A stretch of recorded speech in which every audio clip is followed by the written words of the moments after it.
Senator Chandler.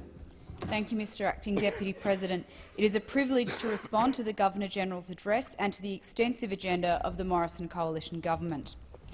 As the Governor-General referenced in his address, at the 2019 election, more than 15 million Australians had their say about what they want from their government and their parliament over the next 3 years. Hard-working Australians made a simple and humble demand that their aspirations for their future be respected and supported by those that they elected.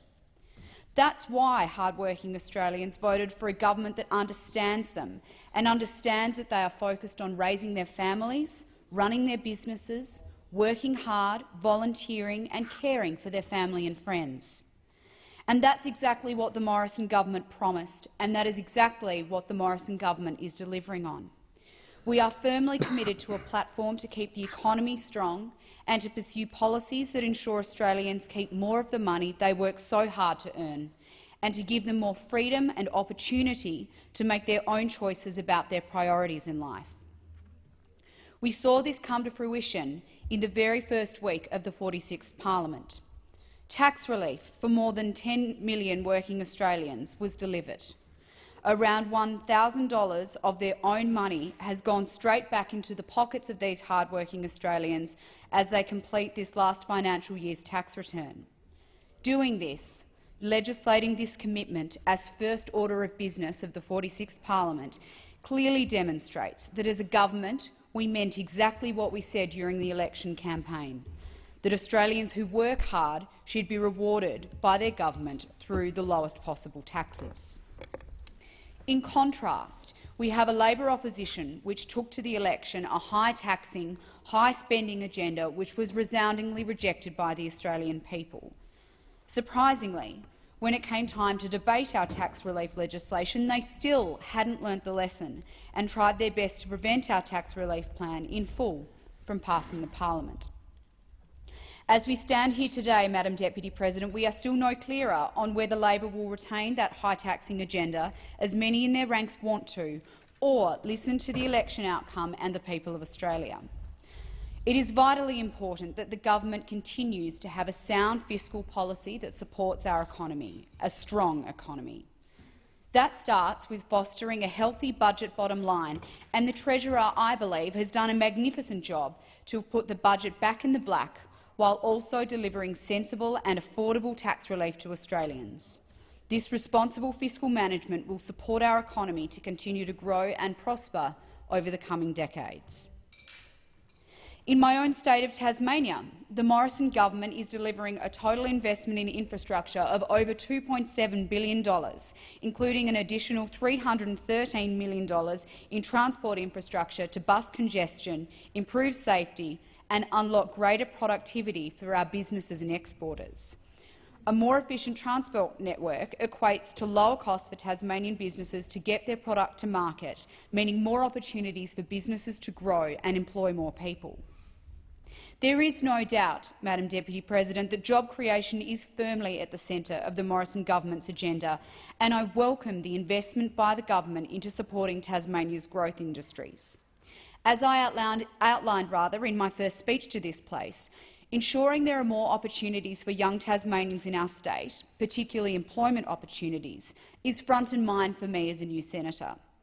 That's why I'm so pleased that this government is investing heavily across a range of industries in Tasmania, where there is proven opportunities for growth and job creation.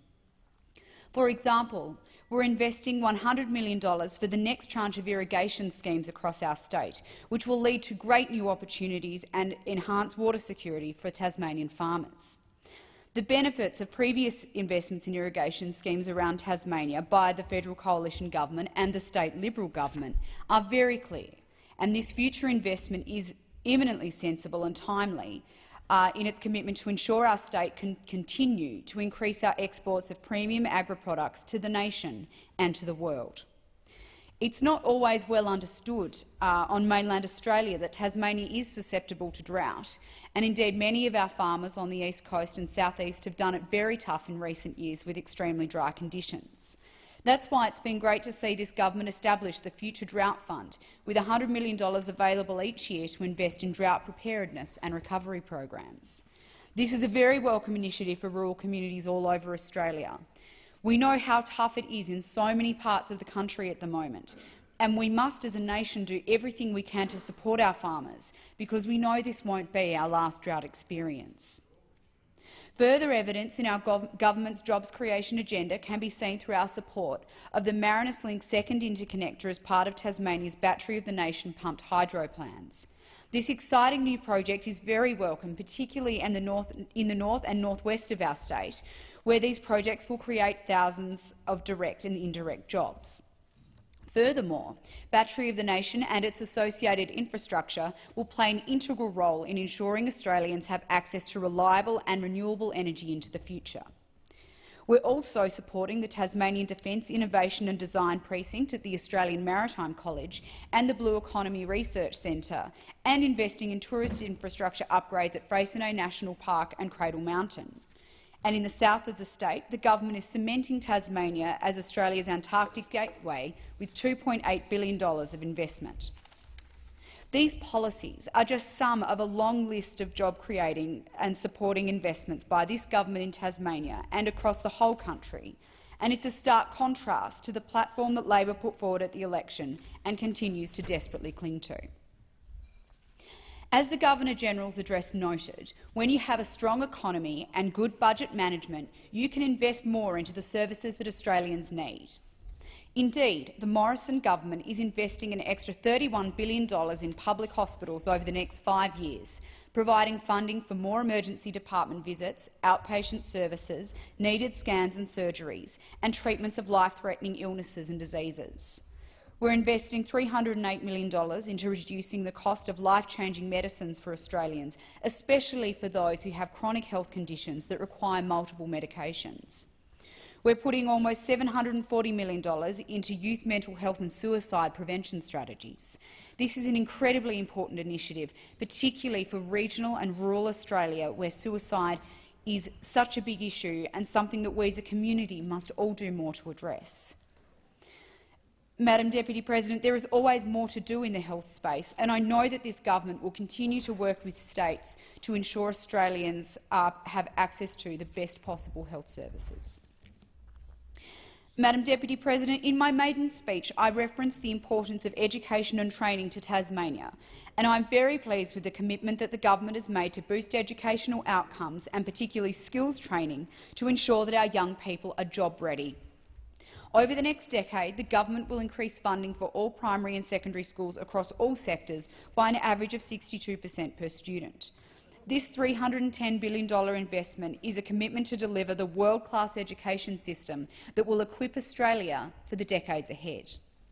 We also have $585 million invested in a commitment to improving skills and training, including creating 80,000 new apprenticeships and establishing 10 new industry training hubs in key locations of high youth unemployment in regional Australia. Burnie, in northwest Tasmania, was one of 10 locations of elevated youth unemployment across Australia that's been selected to host an industry training hub, which will strengthen partnerships between local schools, employers and industries and ensure that vocational education programs are tailored to meet the local workforce needs and skills demands. I certainly applaud this important initiative being rolled out in my own home state. Under this scholarship program, young people aged between 15 and 24 in training hub areas will be able to apply for a scholarship to undertake an eligible VET-approved program of study. Across the nation, 400 scholarships, valued at up to $17,500 each, will be made available from Certificate 3 to advanced diploma level. Madam Deputy President, all of these investments which I have outlined here today are made possible by strong economic management and having the budget back on track. I'd like to conclude by strongly supporting the sentiments of the conclusion of the Governor-General's address, in which he said, "Democracy is a robust undertaking, and disagreement is a fundamental part of that contest of ideas. As the Prime Minister has often noted, the challenge of modern democracies is not to disagree less, but to disagree better." I cannot agree more with these sentiments. We will always have our disagreements and our debates in this place, whether it's here between elected members or in the community between citizens. But in an age where disagreements often seem to be becoming more heated, arguments more vitriolic and even abusive, it is more important than ever to remember that in our great country, in Australia, we all have a right to voice our opinion, and every other person in our country has the right to respond in a responsible and dignified manner. This debate should only be encouraged because it is by this contest of ideas that I believe good policy outcomes are reached. To that end, freedom of speech is certainly an essential part of what makes our country so great, and we in this place and across this country must never lose sight of that. Thank you, Senator Chandler.